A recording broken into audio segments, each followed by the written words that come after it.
If a local business needs to recruit someone from outside Gibraltar, or if a new business wants to relocate to Gibraltar, this has not become an issue after the 6th of October 2025. Madam Speaker, what we are trying to do is protect the integrity of our systems, whilst ensuring that those who genuinely wish to live, work and invest here continue to find an open and welcoming Gibraltar. Madam Speaker, Gibraltar is open for business, and it will stay that way.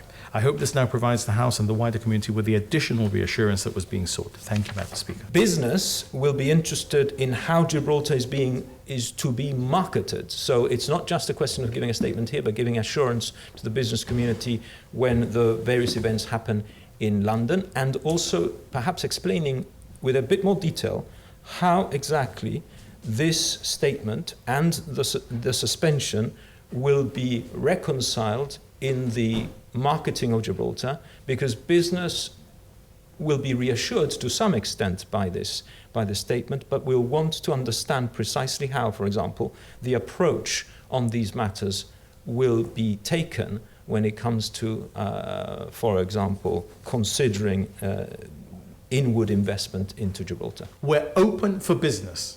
We're closed to freeloaders. And that is what I'm going to develop a little more as I answer the honourable gentleman opposite, because there are a lot of freeloaders trying to come to Gibraltar. And that's what we have to stop. And we have to stop that, Madam Speaker, because when the time comes, we want to be able to look after our people in the health authority, in education, and in particular in elderly care. We will be setting out the new criteria very shortly. We're working on it very assiduously. The Honourable, the Father of the House is working on it very assiduously. We will not just have the best product from the point of view of the infrastructure that Gibraltar provides, the rule of law that Gibraltar provides, the access to the European Union that Gibraltar provides, and the access to the whole of the Schengen area that being resident in Gibraltar will provide. It will be the best product also fiscally, because there are other places you can go and live in Europe which give you access to Europe, but we will design this to be the most fiscally attractive product also, in keeping with the obligations that we're taking in respect of the treaty, which do not in any way affect personal taxation. When the Chief Minister talks about freeloaders, it is in itself a loaded word, in that these people are coming here, as it were, with a view to abuse their residence in Gibraltar.